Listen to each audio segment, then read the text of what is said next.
2, 3.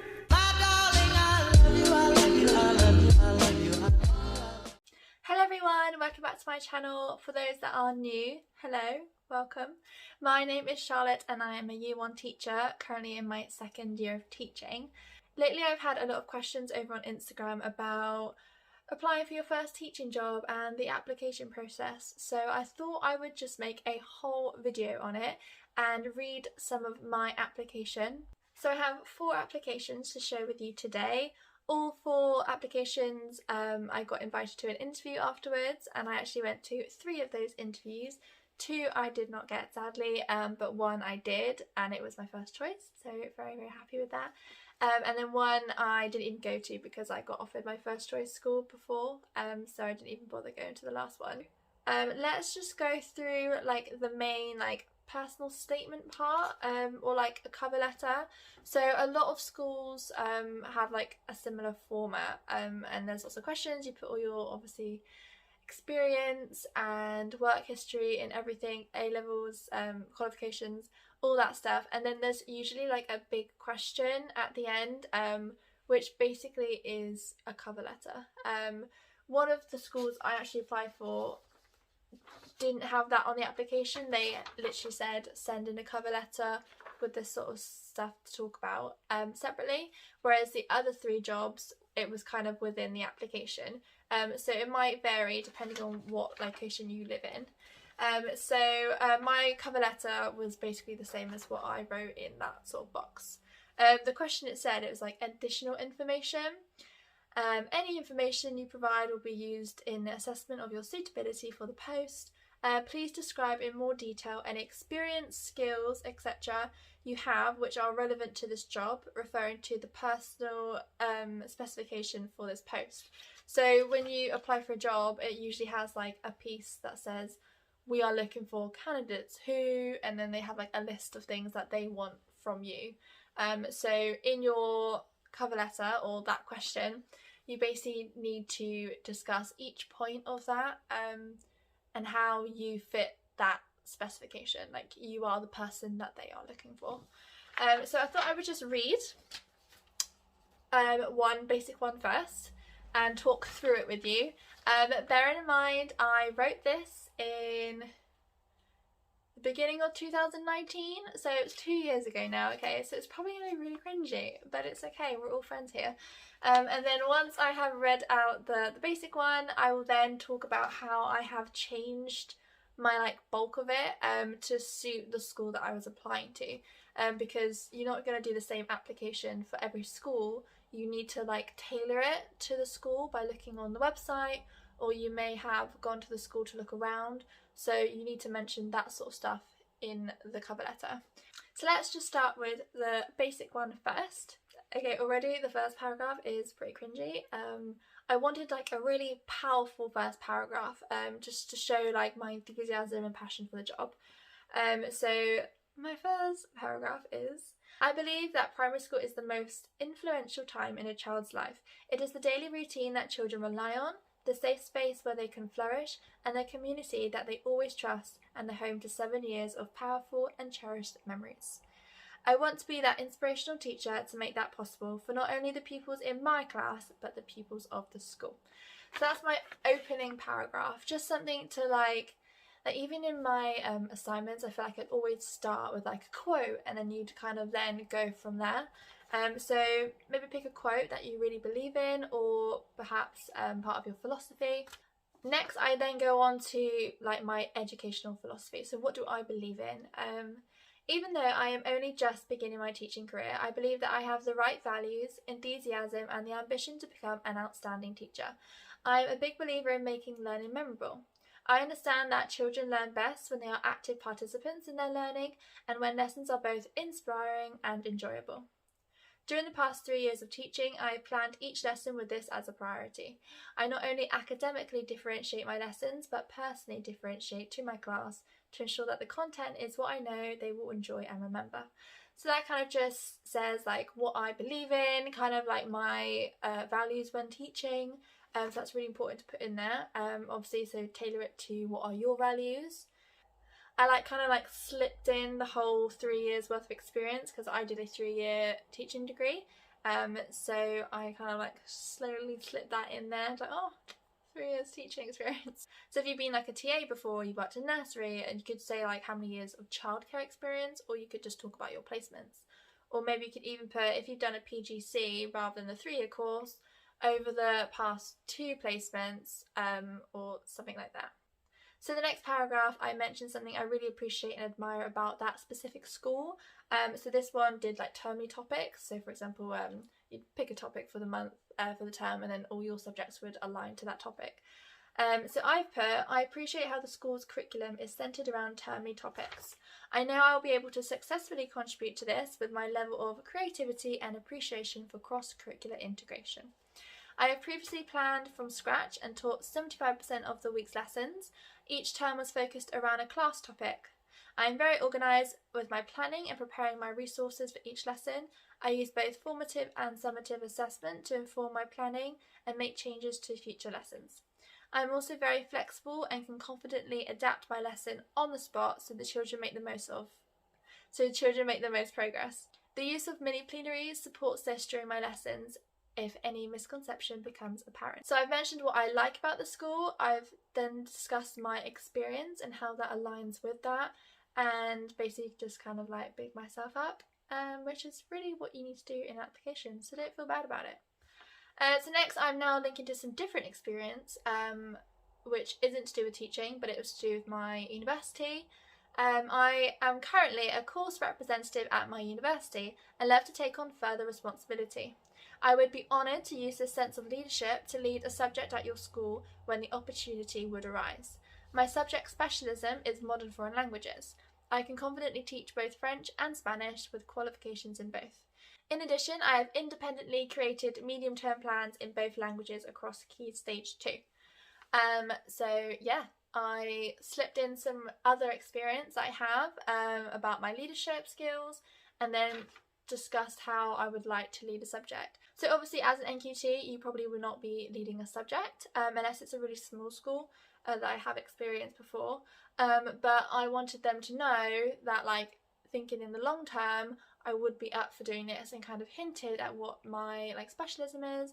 Whatever you specialise in, whether it is a degree before your PGC or if you specialise within your 3-year course, that makes you different to any other applicant, so you need to put that on your application so that they know what you can bring to the table.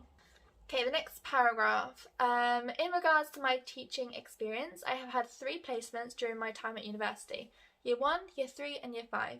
Within that, I have also observed, assisted and taught in other year groups for additional teaching development.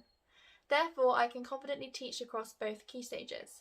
This includes having the confidence to plan for children with particular needs, such as EAL, SEN, Pupil Premium, and Gifted and Talented Pupils. I recently enrolled and completed an online course on New Skills Academy, completing the SEND Levels 2, 3 and 4 diploma. Has deepened my understanding of how to overcome barriers to learning for pupils with special educational needs or disabilities. I've also had meetings with the SEND coordinator throughout all 3 placements to have a clear understanding of the needs of the pupils in my class and effective strategies to help them progress. Okay, that was a long paragraph, I apologise. Basically, I'm dropping in my teaching experience. I mentioned my placements. That'd be a really good thing for you to include. What year groups have you taught in? What have you done your work experience in? And then they can get an idea of where you might fit into the school. I said that I did Year 1, Year 3 and Year 5, so they could see that I covered a really large range of the school, so I'm not limited to just Key Stage 1 or Key Stage 2. Also mentioning about children of different needs, for example, English as an additional language, special educational needs, Pupil Premium, Gifted and Talented. Mentioning those will be really good because you can say how you can adapt learning for them. So before applying, it's recommended to go visit the school. I'm not quite sure how that works now because of COVID. You may be able to go in with a mask on, maybe after school, I'm not too sure. But when I was applying, it was kind of a thing to do. You go visit the school, see if it's kind of your vibe, and then apply if you think so. So I've put, which would be a good opening sentence, When I was kindly given a tour of your school, there was such a friendly and lively atmosphere that I would be honoured to be a part of. It was refreshing to see the same level of enthusiasm that I have for teaching from the staff. I hope to get involved in the wider school community and become a member of the team. Being a team player is key. Put that down somewhere in your application. Across the 3 schools I have taught in, I have been involved in multiple school trips with different year groups, taking a group of children to a netball tournament, helping to run a swimming gala, assisting school discos, and independently running an after-school art club. I hope to have the same opportunities in your school. So this just kind of links to Teaching Standard 8, participating in the wider life of the school community, putting all the things that you've done. It shows how willing you are, shows your dedication. So anything you've done, whether it's small or big, just stick it in. And then kind of ending it like, oh, I hope to have the same opportunities in your school. It kind of shows that you are willing. Okay, next paragraph. As I have taken the time to complete a 3-year bachelor's honours degree in primary education, I have a very in-depth understanding of current theories which I have put into practice each year during my school-based training to achieve high standards in learning and teaching. However, I am always looking for additional opportunities to continue to develop my practice. That's a really nice line to stick in because it shows that you want to continuously develop your practice. Your learning does not stop in your degree. Your whole teaching career, you will be continuously improving yourself. We call that CPD, Continual Professional Development, so it's really good to show how willing you are and enthusiastic you are to further improve your practice. I look forward to staff training and inset days to work on this. I will also ensure that I continue to observe other practitioners, when appropriate, widely read and personally research ways to improve my practice so that I can be an outstanding teacher I aspire to be. Within the personal criteria, there will probably be a whole section on behaviour, or like a bullet point, not a whole section, a bullet point on behaviour management, because it's obviously a very important thing when teaching. So my paragraph. During my 3 placements, I have developed my own behaviour management strategies alongside the school's behaviour policy. I recently taught in a school with a large percentage of SEND and pupil premium. This has a huge impact on my behaviour management development. Creating a safe and stimulating environment for my pupils to learn is a priority, and I have worked very hard alongside other professionals to develop my strategies for challenging behaviour. Personal behaviour plans and strategies were developed for pupils in my class who had ADHD and autism. However, most importantly, the importance of a strong relationship between teacher and pupil is essential. So I've talked about my experience and then linked it to my values. I have researched this in depth with my educational studies modules and additionally put this into practice during my placements. Building a collaborative relationship based on trust and respect is what I have learned brings together all the behaviour management strategies. So as you heard, I did actually mention about one of my educational studies modules at university, because as you are now a qualified teacher, you have learned a lot at uni, and if you think about it, we have really up-to-date experience and understanding. Some teachers that are currently teaching have been there for like 30 years. They did not have the same training as us, so you need to use that in your favour and how update training that you have. So by mentioning there what I've done at university and how it links to what they want from behaviour, it kind of all comes together. So when you are applying for your first teaching job, it's really important to find a school whose values reflect your own. So you're not going to be all fake there, like you agree with what the school is doing. So the line I've used is, working in a school whose values reflect my own is very important to me. That's the first sentence of my last paragraph. Therefore, I hope you can see the potential in my teaching and provide me the opportunity to become part of the school's teaching and learning community. Short and sweet, that's just how I've ended it, okay? And if I think about my cover letter, yeah, that's exactly how I ended that, as well as yours sincerely, Charlotte Aitken. And I put like my details at the end on the cover letter. So yeah, that is the whole personal statement, big question answered. So I mentioned a couple things that I changed for that school. So now I have literally used the same application. I've then just changed certain aspects to meet the criteria for a specific school, and then also mentioned what I like about different schools and put that into my application. I don't know if that made sense, so let me just read some examples. So for example, this one, This one also had termy topics, so I mentioned that. And then also they were a C of E school, so I mentioned some experience I had that was relevant to that. I didn't bother talking about that with the previous school because it wasn't a Church of England school, and it wasn't really a priority, so I just focused on other things. Another one, which one's this? So this one was quite a different school with different values and like priorities, so I changed quite a lot. Rather than tell me topics, they did it discreetly, so I said, I appreciate how the school's curriculum is skills-based, which allows each teacher to be creative with the learning themes. So they didn't have specific learning themes each term, so you weren't like restricted to only do stuff about that theme.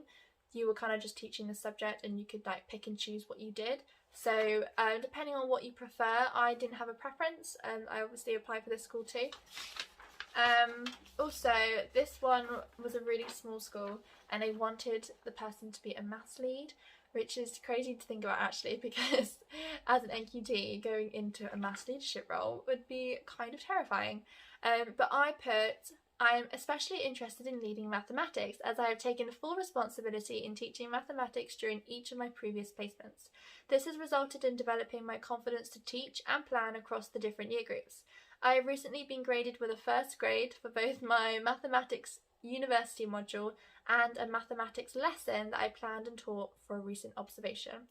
So I just threw in all my maths experience there, showing that I've been awarded like an outstanding lesson in my placements and observations, and also linking it to my assignments. This school was also a mixed year group, so I've just mentioned, in addition, my work experience was in a mixed year 3 and 4 class, so I've had the experience working in a mixed year group environment. This school also really valued computing and they had a big push on it, so I did a whole extra paragraph just for this application.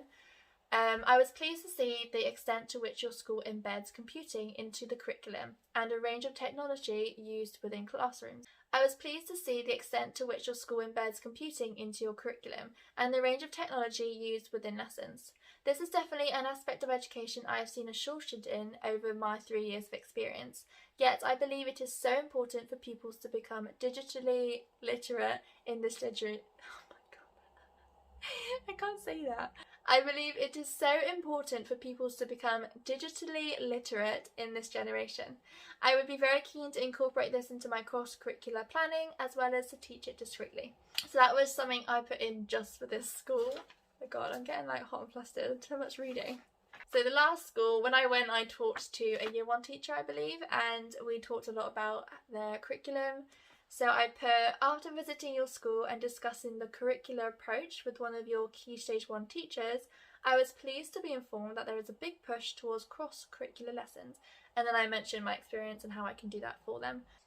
So if you go into school and have a really good conversation with some of the staff, it shows that you are like interested in the school, so write it down.